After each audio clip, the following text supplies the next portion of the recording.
Suite à cet énorme crash historique de Bitcoin et de toutes les pauvres petites altcoins, eh bien les amis, vous allez voir, cette vidéo va être très rapide. Aujourd'hui, je ne vais pas faire de prédiction, mais je vais un petit peu faire mon hasher en faisant de la réactivité par rapport à ce qui s'est produit. Puisque vous allez voir, on est actuellement dans une zone qui est un petit peu floue, même très floue, et c'est pourquoi je m'arrête de trader, le temps de savoir où est-ce qu'on va. Et donc pour vous expliquer exactement ce qui est en train de se produire, je passe tout de suite sur mon graphique en 1 heure sur BTC USDT, on va parler quasiment que de ça aujourd'hui. Nous avions donc eu un passage de 122 000 à moins 3 milliards, hein. Donc cette zone-là, les petits rebonds qui ont été touchés, à ce niveau-là, on était sur le dernier rebond qu'il fallait absolument venir retoucher. On verra d'ailleurs à quoi ça correspondait en weekly. Et actuellement, vous pouvez vous rendre compte sur mon graphique que l'on trade entre 0,382, 0,5 et 0,618, ce qui fait que c'est complètement faussé, étant donné que normalement, on est bien censé travailler en dessous de 0,236. Là, on est quasiment sur une valeur qui est complètement débile. Ce qui est encore plus débile, c'est de voir la double divergence qui a été produite sur BTC, alors absolument inconcevable.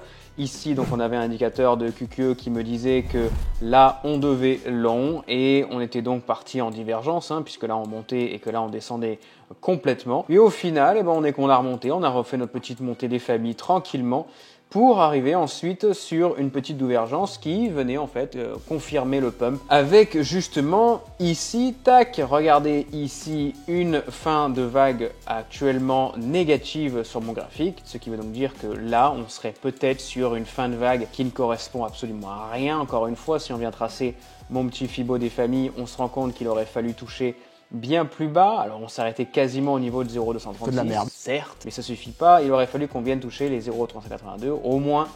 Et par la suite, on vient toucher les 0,5 et 0,118. Donc ça va être des paliers qu'il va falloir retoucher au moins dans les quelques jours qui arrivent, ou même peut-être dans la nuit. Toutes les probabilités et toutes les statistiques mathématiques sont parties à la renverse. Là vraiment, on arrive sur des stades complètement pétés. Et vous allez voir, je vais vous apporter une petite news à la fin de cette vidéo. Pas piquer des hannetons.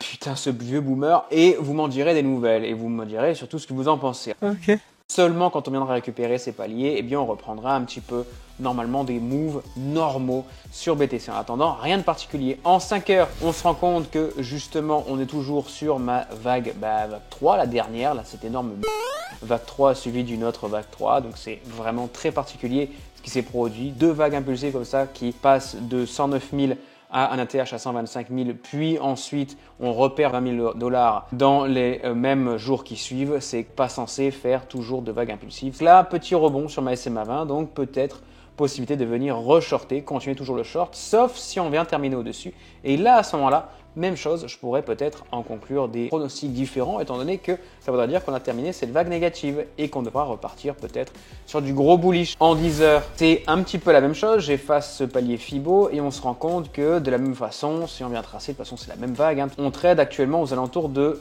mon 0,618, donc c'est mon point pivot actuel, d'où le fait que ça s'est arrêté à ce niveau-là, sur le graphique évidemment en hourly, parce que justement c'est la zone qui va un petit peu être décisive par rapport à ce qui va se produire par la suite. Si on vient terminer au-dessus, ça vous le saurez demain, au moment où sort la vidéo, ce sera déjà fait. Si on vient terminer au-dessus, il y a une probabilité de venir repumper par la suite jusqu'à toucher mon dernier palier.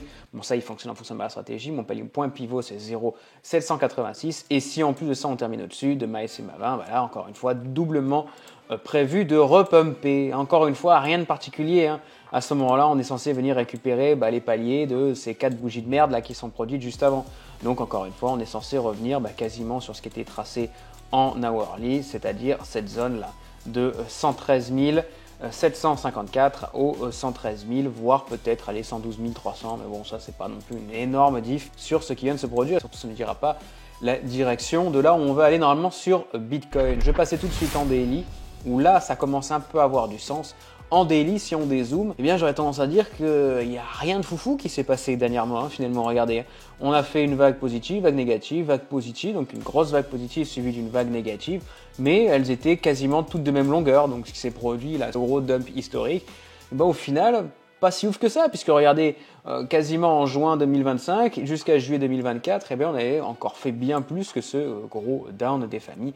Bon, effectivement, on n'avait pas entraîné la chute de 99% des altcoins, c'est vrai. Mais pour moi, là, si je dézoome, eh bien, on est toujours dans le channel dont je vous disais dans ma vidéo précédente. Donc venir faire des petites bougies comme ça d'enchaînement jusqu'à ce que l'on ait un autre mouvement. Donc ça va être là la petite particularité, c'est qu'on ne reste jamais dans un channel pendant 3 milliards d'années, surtout quand on met du channel numéro 5. Je sais qu'il y a toujours un petit leg down qui va arriver parce qu'il y a toujours cette zone là, cette zone un petit peu relou des 92 jusqu'au 96K qui n'avait pas été retouché. L'optique magnifique, ça serait de venir faire un leg down et faire exactement le même drop que nous avons fait, c'est-à-dire un drop qui vient à être de la même façon repris dans la full man pour ensuite repartir. Et alors si on fait ça les amis, achetez tout en masse, vendez votre mère, vendez votre sœur, donnez-la à Kirikou, faites un maximum de cash pour essayer de remettre dans les alts puisqu'on a absolument plus aucun palier à prendre au sud si on vient enfin à toucher ces paliers de 86 jusqu'à 98K sur BTC. Plus rien. Ça va péter. Et alors si je passe désormais en weekly, eh bien c'est là que ça prend tout son sens.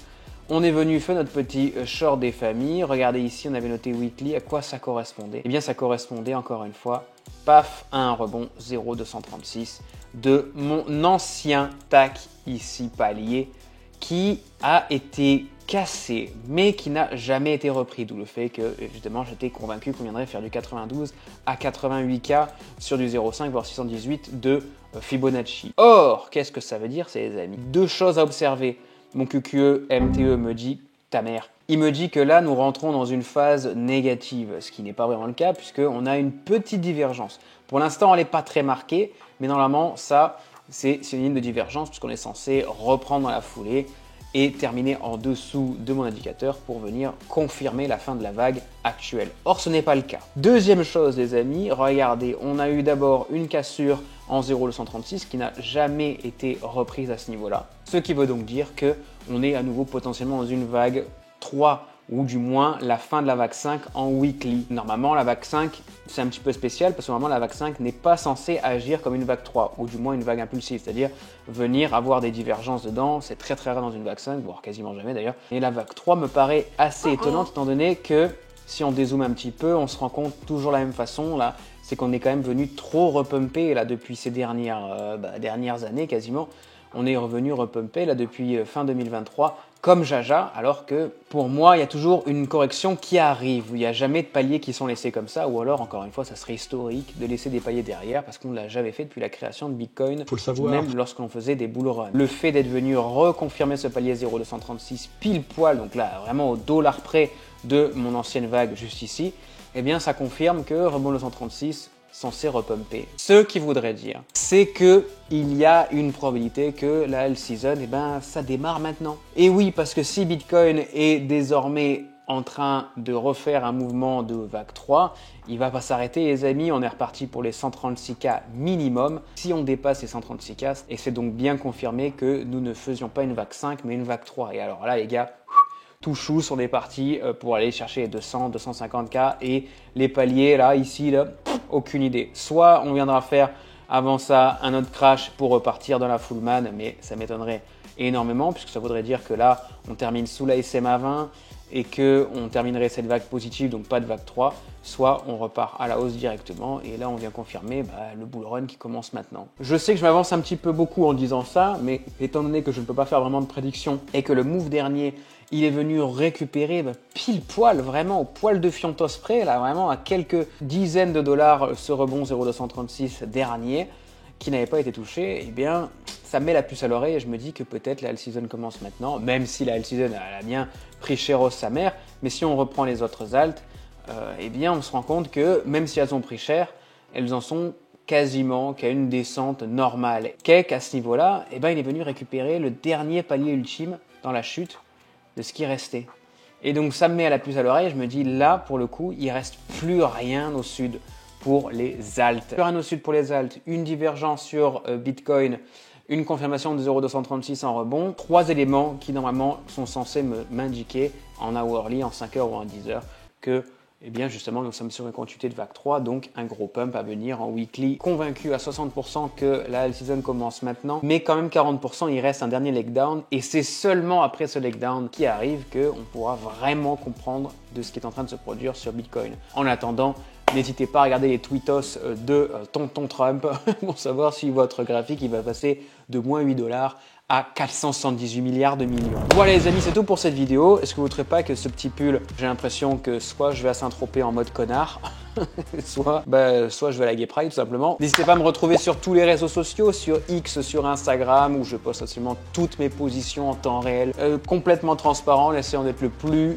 convaincant possible et le plus légitime dans le trading. Évidemment, suivez mon Discord VIP, où là, absolument, je poste absolument toutes mes positions. Allez, prenez soin de vous les amis, et surtout, regardez bien ce qui se produit sur Bitcoin. Allez, ciao!